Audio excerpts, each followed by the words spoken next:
गुरुर्साक्षात् परं ब्रह्म तस्मै श्री गुरुवे नमः। प्रत्येक वर्ष गुरुदेव का साधना शिविर का आयोजन होता है। ये 26वां साधना शिविर है। इसमें गुरुदेव त्रिदिवसीय कार्यक्रम करते हैं।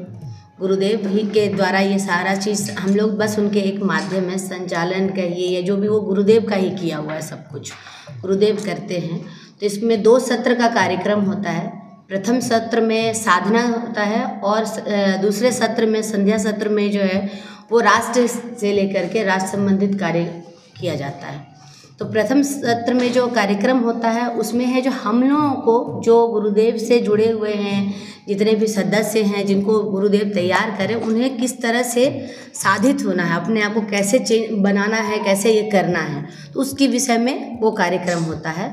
और दूसरे सत्र में जो संध्या सत्र में होता है वो होता है राष्ट्र। मैंने जब हम वो उस चीज़ को सीख लिए, गुरुदेव के द्वारा हमें वो जानकारी मिली, अब उस कार्य को हमको कैसे कार्य करना है, राष्ट्र के लिए हम क्या क्या कर सकते हैं, राष्ट्र को हम कैसे आगे बढ़ा सकते हैं, उस कार्यक्रम को फिर हम लोग शाम में के सत्र में उसको करते हैं। तो गुरुदेव 10 तारीख को यहाँ पे पहुँच रहे हैं रात्रि 2 बजे। उनका ट्रेन जसीडीह स्टेशन में आएगा, वहाँ से वो यहाँ आएंगे। मैहर गार्डन में उनका निवास स्थल बना है अभी।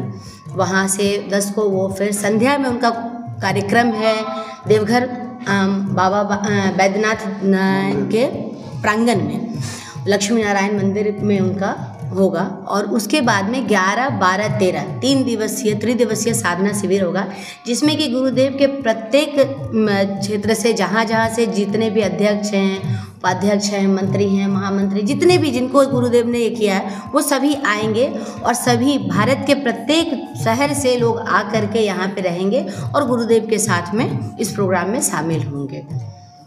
और फिर गुरुदेव का 14 तारीख को है जो वो फिर वापसी उनका ये जसीडीह स्टेशन से ट्रेन है, वो फिर वापस चले जाएंगे। इसमें आम आदमी की भी प्रवेश है। प्रथम सत्र जो होगा 11 से 1 जो सत्र चलेगा उसमें आम आदमी आकर के उनका दर्शन कर सकते हैं, उनके प्रवचन का वो लाभ उठा सकते हैं, क्योंकि गुरुदेव सबके बारे में बोलते हैं। ऐसा नहीं है जो वो सिर्फ हमें बता रहे, क्योंकि राष्ट्र का मतलब ही होता है सभी लोग। ऐसा कोई भी नहीं जो सिर्फ हम लोग ही करेंगे। जब आम आदमियों का साथ नहीं मिलेगा तो हम कुछ भी नहीं कर सकते।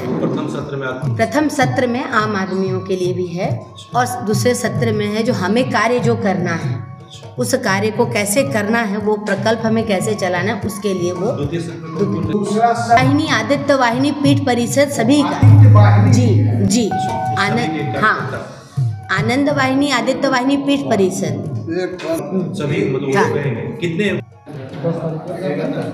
देखिए ये बता दें आप लोगों को कि अभी जो हमारे चारों पीठ के जो शंकराचार्य हैं, उसमें जो विद्वान हमारे शिवानंद सरस्वती जी हैं, जिनके पास वर्ल्ड बैंक के सारे कार्यकर्ता, नासा के साइंटिस्ट भी आके उनसे सजेशन लेते हैं। तो ये तो सौभाग्य है कि हम लोग उनको अपने समीप पा रहे हैं।